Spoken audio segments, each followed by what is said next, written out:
Here we are, the breakthrough guide to clinic EBITDA, and here's how to scale to a sustainable 15% EBITDA. So first steps, let's start with our top line, and this is a really important one. So if you're starting a clinic, you really need to look at what the rent is going to be and what that actually equates out to.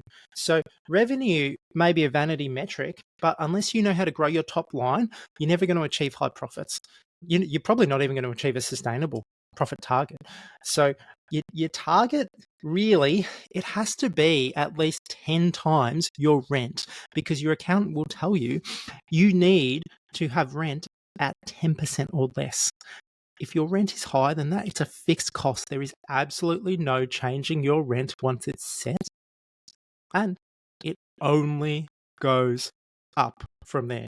It goes up with CPI or whatever you've contractually agreed to with your landlord. And this is where a lot of mistakes happen, is it's a dogfight, and you've got to just find rent that's going to be achievable and a 10x target. And those figures alone might actually be quite scary when you break that down, and it might make you think, well, how is this going to work? How am I going to get myself to 10x this target, especially if I apply inflation times 5% over 5 years? So 80 grand times 5%, well, it goes up by about 4 grand a year. So within 5 years, you're paying over $100,000.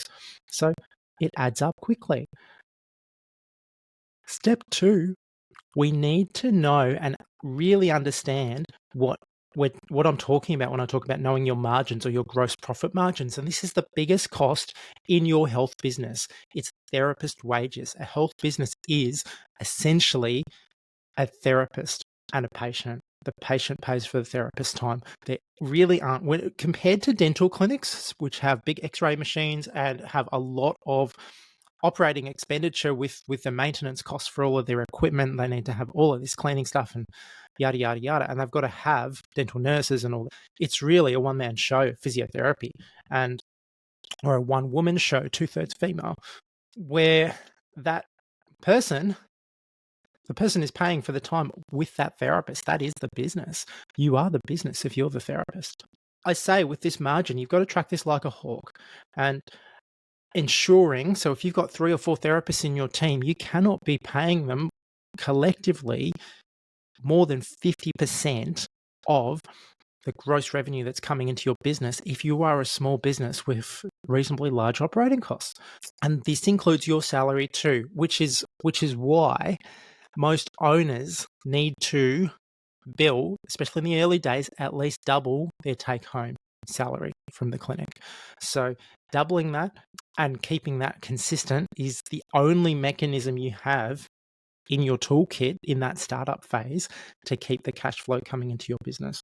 Therapist plus owner wages. And there's a little bit of complexity here because your account will knock out your therapist wage and just have you receiving dividends rather than a market wage. But when we actually calculate this, when we're looking to acquire business assets, we are going to put a 130K wage in there next to a therapist if they're managing 3 or 4 staff and they're quite senior. Point number 3, we need to be very tight with how much time we give to our admin staff, because this blows out very easily. Someone's sick, we get a casual on to replace them. All of a sudden we're paying for 8 hours more admin in the week. If we do that a couple of times in a month, that adds up to over $1,000 variance, and that $1,000 is your profit margin gone. Once your revenue's solid, you need to optimize it, and that's the order. So you're going to run unoptimized in the early doors because you have to grow your business. Everything you do in the startup phase has to be designed to grow your revenue to the point where you can hit your maximum threshold and go, bang, we're hitting 10%, or we're hitting 10x our rent. Let's start optimizing back down. And it's a little bit more complicated than that. You can optimize at certain time points, but you don't want to be cutting admin, because admin answer the phone. And if no one answers the phone, you don't book new patients. And if you don't book new patients, you don't grow your top line. So we need these people on the desk for walk-in staff. We need them there by the phones. Now, there are conversations around virtual admin, which I think are really, really smart. And there's a lot that virtual admin can do. But in the early doors, it's really difficult to run a VA and your staff on site and try and coordinate everything and build a culture for your practice at the same time. If I were to use a VA, I would use them as my personal assistant, and maybe they do a few jobs for the clinic that fall under that, but I would try and keep the clinic all hands on deck, because you need all hands on deck. If there's a leak coming from your roof, you need someone to put a bucket under it. Who's going to do that? Your VA is not going to fly into your clinic and do that. Someone passes out in your waiting room, VA is not going to be able to help you with that. Therapist has to jump out of their room. Very stressful. These things happen in every single clinic, every single day. Not literally every day, but across Australia, somewhere, somehow, a patient is about to pass out in someone's waiting room.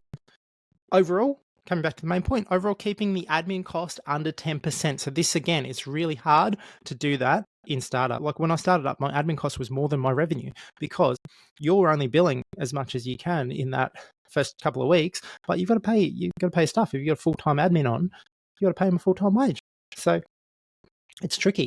It was one of the biggest frustrations. I was like, in those first few weeks, I was like, oh, I would be better off working as a casual in a hospital and just taking home that paycheck, and using that to pay this admin, than trying to grow a caseload. But obviously, we're playing the long game here. Now, we want to limit waste in the quietest periods. So if we know for sure we never get patients on like a Thursday morning, there's perhaps one shift a week where we can optimize. We can just pull out our admin therapists, especially if we're a bit overstaffed. And if we have a nice team that's willing to help and support each other with that can work. Not a great long-term strategy, but short-term, we've got to build a team, we've got to build a culture. Everyone needs to help out as well. So bit of a double-edged sword there. Build your admin out, but keep it as tight as you can through these periods. Professional services. Now, some people, especially accountants, will tell you to spend money on your accountant and then cut back on everything else. Most accountants are employees. You have to understand that. The only person who's not an employee in an accounting business is the person who founded the business. And unless they are advising you, you're getting advice from someone who's never run a business before. Bear that in mind, because how the textbook tells you to do it and how you actually do it, two very different things. If you scrimp on these services, they will eat you alive at one point or another. Over a 100-year timeline, every single event is going to happen. Your clinic is going to flood. Someone is going to sue you. A patient's going to sue you. A staff member's going to sue you. We obviously know we need these services. The one people scrimp on, they don't pull these out early enough. Get a bookkeeper. Find someone cheap who knows enough about bookkeeping. They only need to know more than you, which chances are they already do. Try and find someone who can do some of those activities for you. So this is where your VA could be really useful if they've got bookkeeping skills. Insurance. It's 2024, people. We can't operate like it's 1991. You need insurance for everything that could happen. Insurance is there to prevent issues that will bankrupt you. And like I said, over a long enough timeline, everything happens. And we can get by for a decade without X insurance. But 10 years and one day, and that event happens and you're not covered, bang, could wipe you out completely. So you need your building insurance, you need your workers' comp insurance, you need your public liability insurance. Ideally, you need cyber insurance, and this is where the world is getting really complicated, and this is why I think we need to be utilizing insurance brokers as our go-to person who we say, hey, I only know what I know, and I only know what people in my industry know. I want to know what you know and what you can offer me to get my clinic the best cover so we can build our brand over the next 10, 15 to 99 years. And you'll be glad you invested in this when that event comes up, because when your clinic floods, the first call you make is to your insurance broker, and they will help you navigate that system. You're not going to make the first call to the insurance company, who will be rather unhelpful in that early period of time. And obviously, ethical, sustainable, diversity-focused business coach. Pay for a business coach as soon as you have money, because this is the fastest return on investment. If you are walking up a mountain and you are starting at the bottom, you want someone who's been to the top of that mountain who can guide you through every step. And ideally, you don't want someone who did it 20 years ago, because 20 years ago, the game was very different. And the way they will tell you to run your clinic, they will have a wealth of knowledge and experience, and they will be right in most aspects, but they'll be wrong in one aspect that just doesn't work anymore. For example, the way you talk to Gen Z staff is not the way most business coaches tell you to talk to your staff, because this is a different world. It's a diabolical world. It's a high-risk world for business ownership. Professional services, all up, ideally, less than 5% of your total revenue. And again, these are anchored off revenue goal, but realistically, as we get to that profitable phase, we want to optimize around them. Marketing and advertising. Now, this is a bit of a punch in the guts for a few people who champion this stuff, but digital marketing, do not go near digital marketing if you are starting out, because you don't get return on investment in the first year. And if you don't get return on investment, you are throwing your money away. There are far better strategies where you get instant return on investment, and you need to learn them. And I'm not saying don't do anything digital. I'm saying don't pay for paid ads. Don't pay for advertising on Google, because it is a complicated field. And unless you have someone who is your friend, who knows this industry really well, you are more than likely going to get eaten up by most of the marketing agencies out there, because guess what? You are such a small, insignificant business amongst all of their businesses. Guess who's going to be working on your business? The new grad, or the person they just hired. So that person has barely more experience than you do. You can learn some of this stuff. I can teach you this stuff. SEO is really not that complicated. Search engine optimization is so much more important than digital marketing advertising. If you can optimize for organic search, you will be set for life. If you don't optimize your webpage for bookings, no amount of digital advertising spend is going to get you more patients. If you don't optimize your operational process for answering the phone and getting people booked into your clinic, no amount of digital paid advertising is going to get you more patients. You need those processes to be running really well before you spend $1 on digital advertising. And here's the real kicker. We need to know if we're going to go out into the market and spend money essentially purchasing patients to come to our clinic, we need to know that our therapy team is competent enough to retain those patients, because otherwise we're going to be spending, even on a good day, you'd be spending $100 to get a patient to spend $100. That's not a very good return if they don't come back for more than 1 or 2 sessions.